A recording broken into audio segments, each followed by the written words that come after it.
monitors, just so you know. A big part of how my relationship does so well, my marriage to my husband does so well and is so successful, is because the things that would have irritated me with anybody else in my life do not irritate me with him. And the reason that they don't, and vice versa, the things that would irritate him with anybody else don't irritate him with me.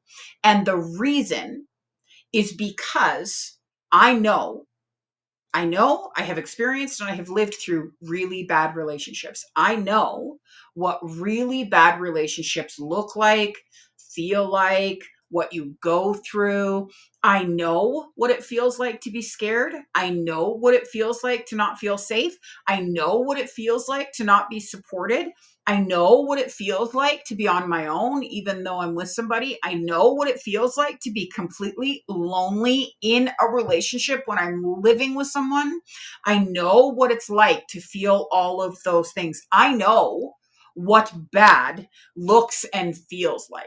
Okay. And where that is such a huge advantage in a great relationship is the things that would normally piss me off don't even faze me, because if that's all I have to deal with, if this little 2% of irritation, because you can't have a relationship with anybody without irritation, things you don't want to deal with, things you don't want to do, shit you don't want to put up with, other people's attitudes, you're not interested, fights for no reason. You can't share a life with another person and not have some of their stuff seep through, right? So the reason that this, first of all, the reason that I see the struggles or the things that are irritations in my marriage is only 2% of my marriage is because I've been through shit.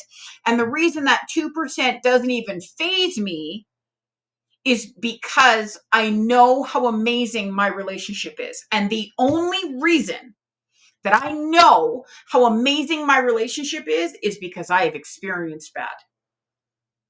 Okay. There is no way if I was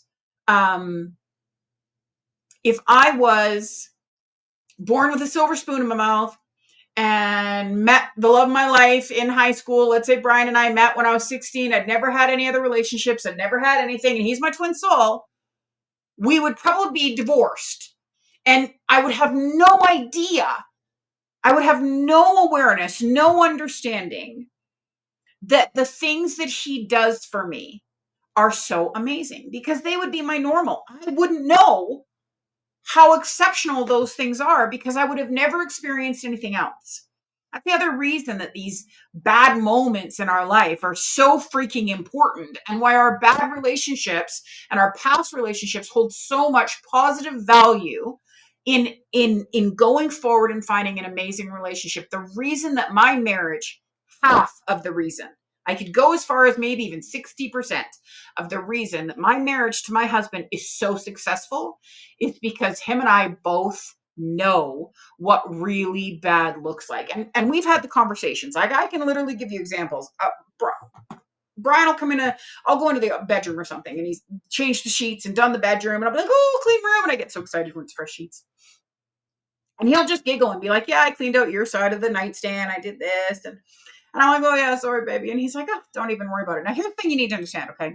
The reason I'm sharing this with you is I can publicly say this. I'm a slob, okay? I am literally a slob. So you'd never know this in any other part of my house except for the bedroom, because somebody might show up and actually see the rest of our house. But I am leave my chocolate wrappers. I am absolutely the snack eater in bed, and I'm leave the chocolate wrappers or the cracker wrappers or the popcorn wrappers, or I forget the bowl from the yogurt granola that I made the night before. It's sitting in my nightstand so that my cat doesn't lick it. Anyways, I'm a slob, right?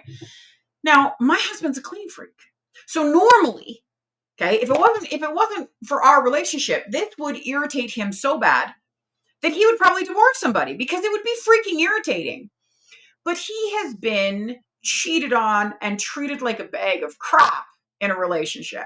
So if he can be treated like the god that he is and be the absolute king of the castle and get love and affection and unconditional acceptance for exactly who he is, my slobbiness means nothing. It doesn't even hit the radar of what should frustrate him, right? So that's where we got to change the perception and perspective of the past, okay? Because first of all, every moment of every hour of your day, you are doing the best you can at that moment. So you got to stop beating yourself up, and you got to stop beating up other people, regardless of what they've done to you. Number two, you've chosen absolutely everything in your life, and every bad thing that has happened to each and every one of us, something amazing has come out of it. And you want those past relationships. You want those traumas. You want those struggles, because those struggles, when you don't experience those struggles, when you find the person that makes you feel like you've always wanted to feel and believes in you in a way you've always wanted to be believed in, and is truly your match, it will feel 1,000 times better because of what you've been through, because of what you've experienced on the shit end. The good end is going to feel 1,000 times better than it would already feel. That's such an important thing